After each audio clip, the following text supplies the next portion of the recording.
I'm Alex Hardy. He's Nick Ferguson. We are those guys. Hey, you see these guys? Look at them over there. How about those guys?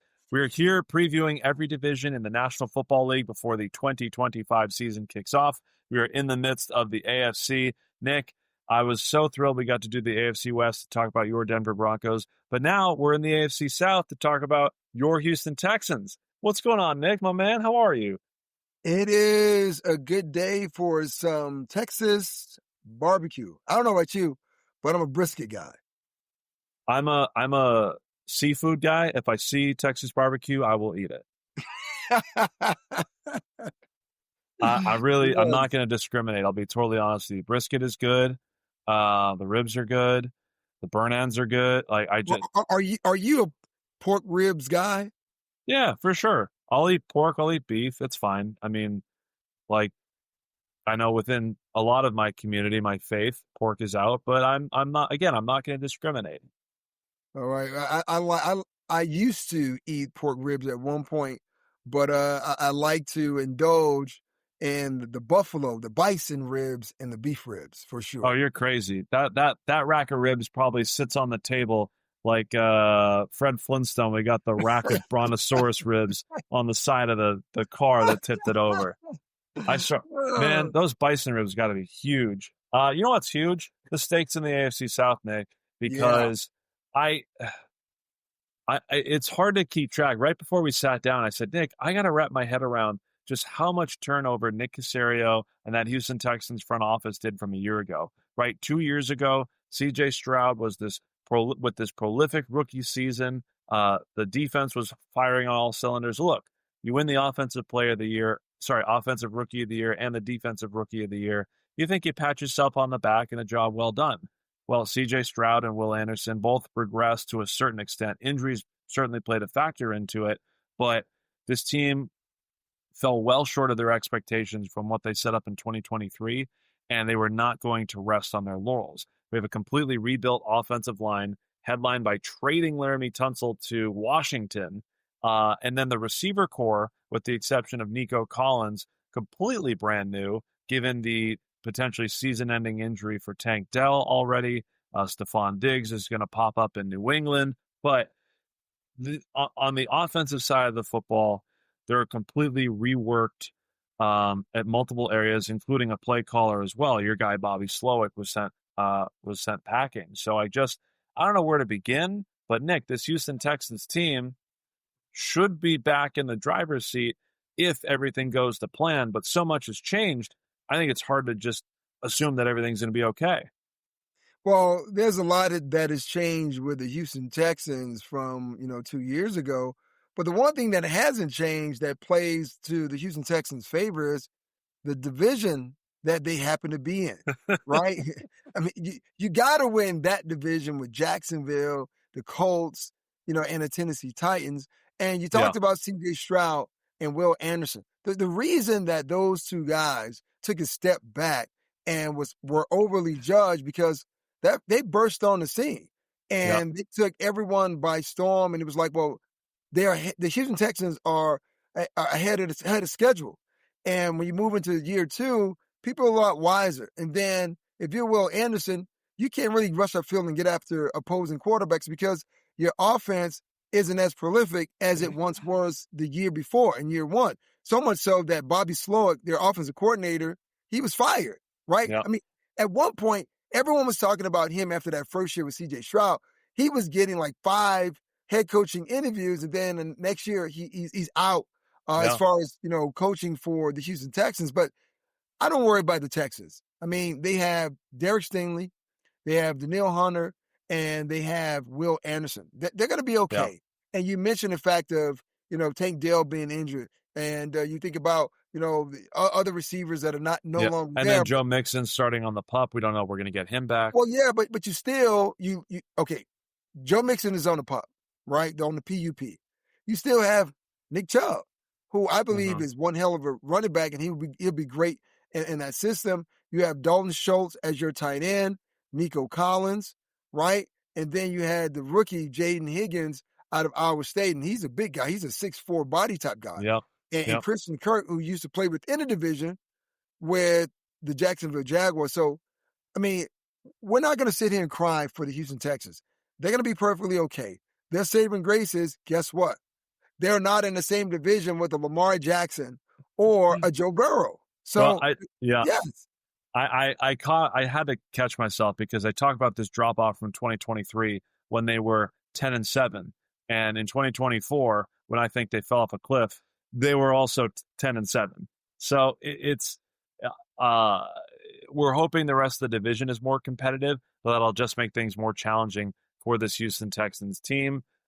Which brings us to do you want to talk about?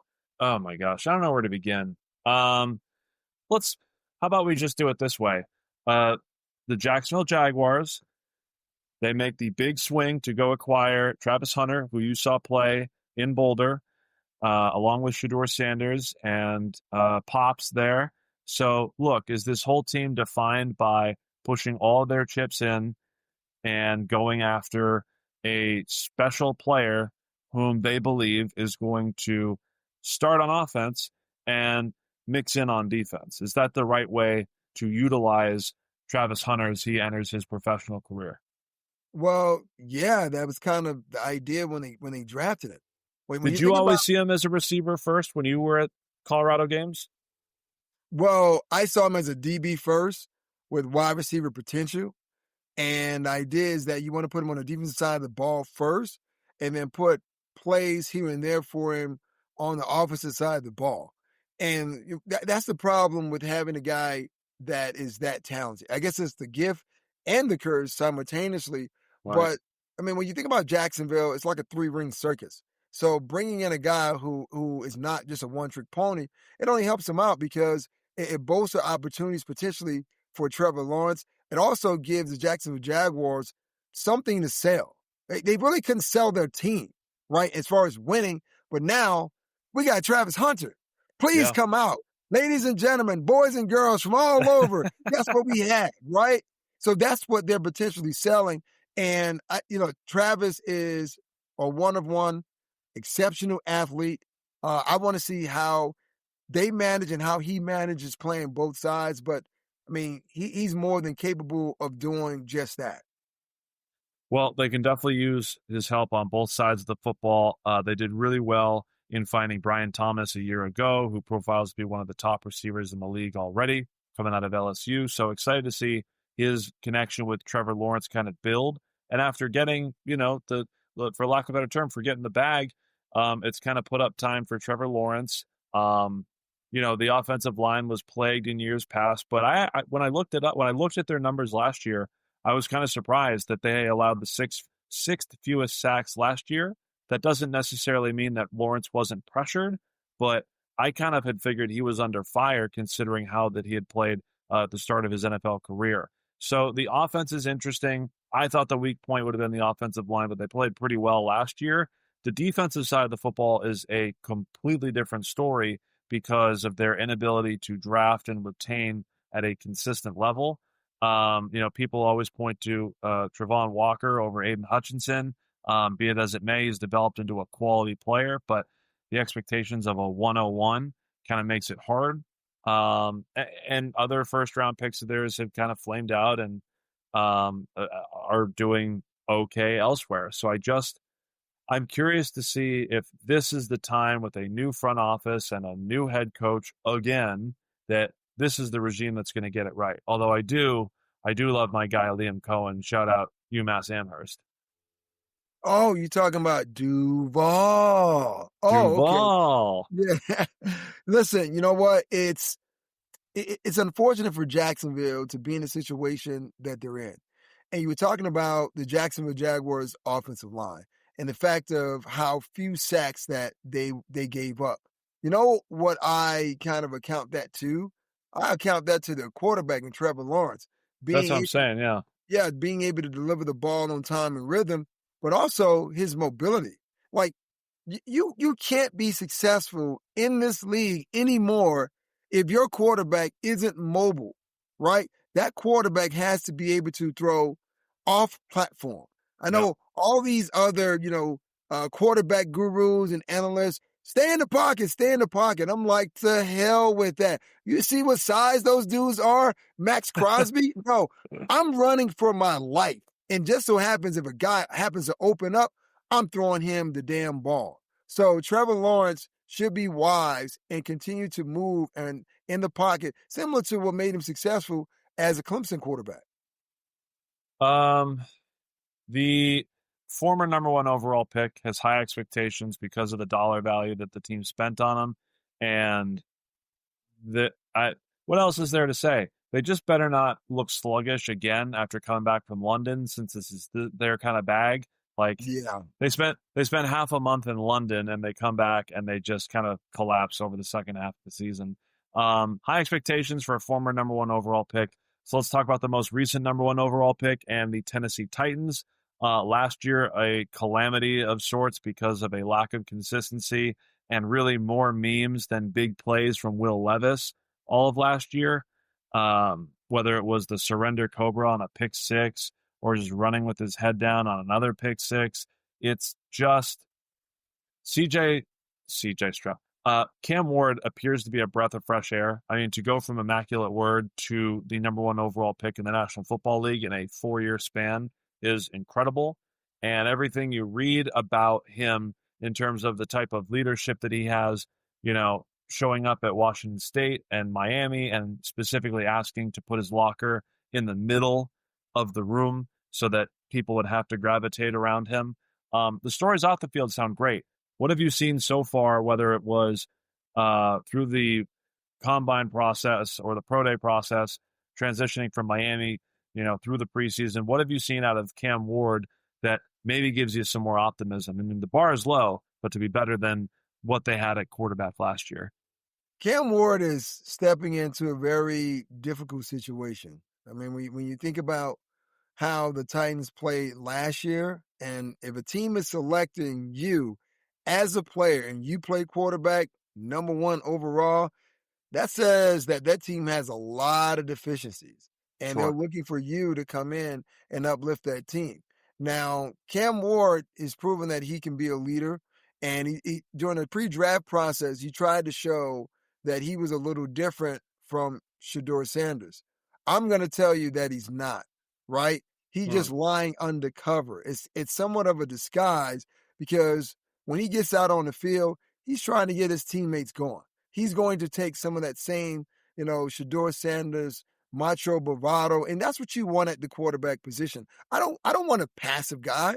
I want a guy who's going to stick his chest out, strut around like Mick Jagger, like he's a peacock, and tell people my shit don't stink. Right? Even if it gets you into a bit of a, we didn't see it, but a bit of a tussle with Jeffrey Simmons, a man that's maybe 100 pounds bigger than you. Listen, who cares? I've been in fights with offensive linemen my entire career, right? So what does that say about a rookie doing that to the team captain on the defense? That's letting people know. That's what I've been trying to tell people. Like, you think that Shedeur and Cam are two different people based on what you see from Shedeur on social media and what you don't see from Cam? No. Cam is about that life too. He will show you he's not as quiet and reserved as everyone thinks. The guy wants to win. I mean, unfortunately for him, he's playing for the Tennessee Titans. And to double down on that, he's got to come to Denver and play the Broncos in week 1, right? Yeah. And Vance Joseph is going to make life a miserable hell for him. But if he can take that game against that defense and play well and pull off an upsetting win, now the trend now is changed and the trajectory for the Titans have changed in the blink of an eye. And in week 1, now the Titans fans are going to say, well, you know what? Will Levis, we drafted you and we thought you were the guy, right? But now we know we have the guy and he has that moxie and an attitude that you want. So we'll get a chance to see, but I've loved what I've seen from Cam Ward thus far. There's a difference between going nose to nose with Jeffrey Simmons and eating a banana with the peel on. Some of the macho-ness is a little more contrived than what it really is. And I do credit Tennessee for surrounding Cam Ward with help on the offensive line. They, in my opinion, overpaid, but got a left tackle in Dan Moore. They paid for Kevin Zeitler to come over, a experienced vet guard that had played for a lot of young quarterbacks, both in New York and with the Browns. And that also allows, with the addition of Moore, to bring J.C. Latham to play his natural position at right tackle. Peter Skoronski was a top 10 pick on the interior of that line. So, like it just seems they're doing a more effective job of keeping their quarterback protected and commanding the respect that he deserves and trying to put him in a good position. And the weapons are interesting.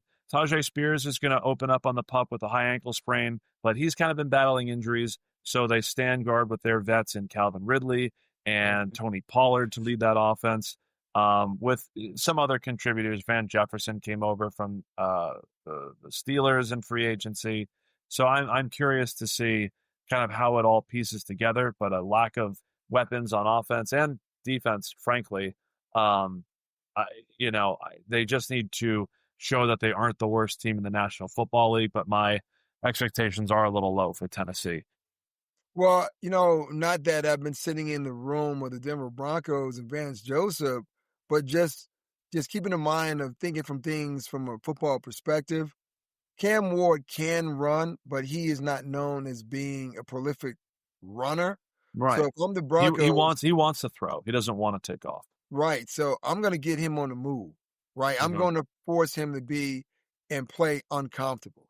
And then we're going to put him in the thin air. We're going to get him running, right? From sideline to sideline, get him so tired he can't really lift his arm. It's almost like taking a boxing type of philosophy, right? The first thing to go in boxing are your legs.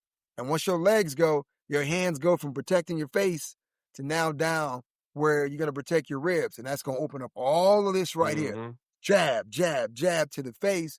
And if the Broncos are able to do that, they pretty much kind of, break a little of his confidence to start the season. We'll have our week 1 preview, and we will talk about pretty much every other game because it seems like we got Broncos Titans already covered, Nick. So very much appreciated for getting ahead on your homework. And let's round things out with the Indianapolis Colts. A calamity at quarterback with Daniel Jones slated to start. Meanwhile, the rest of the offense kind of has some weapons I'm excited for. Jonathan Taylor, consistently one of the best runners in the NFL, pure runners. And the receiving core of Michael Pittman and Josh Downs, A.D. Mitchell, Alec Pierce, even the tight ends, the addition of the rookie Tyler Warren, I'm really excited about. But do they have the signal caller that can distribute the ball consistently and effectively enough to get at least 2, 3 of those guys going? Well, you got to think about this. Regardless of what we remember about Daniel Jones still has an NFL arm.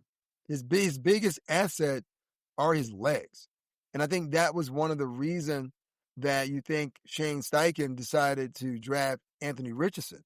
But Anthony Richardson didn't really embrace the whole concept and idea of being a quarterback in the NFL. I remember last year when he kind of tapped out, saying as though he was tired in the Texans game. I was like, I'm sorry, what? Yeah, let's pause there because we talked about this on those guys when we were covering the season. So we talked about it right when it happened.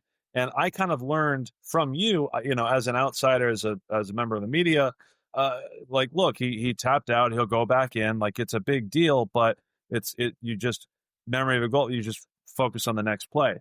But you as a former player where they were suspecting that the team, look, he's given up on the play, the rest of the team potentially has given up on Anthony Richardson. Yeah, man. Look, you never pull yourself out of the game at any position, especially quarterback, citing that you were tired. So now people wonder, well, what are you doing during the week as far as conditioning is concerned? Because if you're coming off the field, they have to carry you off the field. And then sometimes when you get injured as a player, you don't even want them to touch you, right? Even if you got to drag your leg to the sideline, you would rather do that than be helped off. So I think that whole idea just kind of changed the minds of everyone in the Colts organization, which is why they went out and grabbed another first-round quarterback in Daniel Jones. And I know Anthony Richardson had something to happen to a finger on his throwing hand, but still, man, you suck that up. You buddy tape it and you get out there and you play. But Daniel Jones on an injury because you missed a read and a blitz wasn't picked up, and I don't know, Nick. I don't see it other than the athleticism. Well, listen, man. I mean, Anthony Richardson, the big guy, and everyone was kind of fell in love with his pro day, his size, his arm strength. And that was only 1 year, I believe, 1 year sample size of what he could actually do, which was somewhat of a concern. But now they have Daniel Jones. And I think the Colts can win some games with Daniel Jones, and being able to use his legs is going to create pressure for opposing defense. And then you also mix that with some RPO action with Jonathan Taylor. So they have some weapons. The Colts have some weapons. Do I see them being a contender for a Super Bowl? No. Do I see them winning the crown in the AFC South? No, I don't either. Okay, we'll get to that momentarily. Just want to touch on the defense because the biggest addition, Lou Anarumo, coming from the Bengals. Look, a highly vaunted DC whose Bengals made a Super Bowl appearance and then fell off an absolute cliff ever since, one of the league's worst defenses. How are the Colts looking to revamp things? I think paying attention to their secondary additions, Cameron Bynum and, Cameron Bynum and Travarius Ward. They were the big spending off-season additions. They recently traded for Mekhi Blackman, so they add depth and starting talent on a Lou Anarumo defense that stresses the importance of the secondary. How do things kind of look, in support of, the guys that have been there, like a DeForest Buckner on the defensive line? Listen, you can stress the importance of the secondary, and trust me, as a guy in the secondary, I'm all for it. Yeah. But did the Colts really change their situation? No. And you talk about Lou Anarumo being with the Cincinnati Bengals. I mean, Trey Hendrickson was their big focal point of their defense. And we know what happened there in Cincinnati. They scored more points, but they gave up more than they actually scored. In any game you play, that's always a losing effort. So you need some duct tape, some chewing gum, a paper clip, pull out MacGyver. You're going to need to pull out every stop that you can to help this defense out. And once again, will Lou Anarumo be the savior for the Colts? I really don't know. I don't think so. Let me be totally frank. I don't think he's going to be able to do what they anticipate or hired him to do because he doesn't really have those pieces. Coming full circle, you talk about the division that they play in. There's a big difference in helming a defense in the AFC South versus one in the AFC North, like he had used to. So let's stack the AFC South here. Texans, Jags, Colts, Titans. Titans, Colts. Titans, Colts. I'll put the Colts last. How are you feeling, Nick? Well, I'm going from the bottom to the top, right? I'm going to put the Colts at the bottom. All right, we're in line there. Titans at the third position, and then I'll go Jacksonville, Houston. Yeah. So exactly as I put it. Yes. This podcast would be a lot more interesting if we had more to disagree on, but maybe the South is very straightforward. We'll see how we fare in the AFC North, and saving the best for last, how biased I can be about my Patriots in the AFC East. He's Nick Ferguson. I'm Alex Hardy. Hey, you see these guys over there? Look at them. How about those guys? You can find us on YouTube, wherever you get your podcasts. We're continuing to preview the rest of the AFC. If you missed our NFC previews, we got the entire conference up on our podcast and our YouTube feeds. And look, we're inching closer and closer to the start of the 2025 season. We'll be here with you all throughout with special features with Nick, breaking down game tape. We'll have some fun as well. And just talking about matchups. I mean, at a certain point, Nick, we're going to have to devote, 2.5 hours on our fantasy team. So we'll get there because that's what the people want to hear. And Nick, what do you want the people to hear on your way out? Well, since we're talking the South and we're talking about barbecue when we first started, hey, man, make sure you get good barbecue sauce and don't use that damn ketchup. That's right. No notes.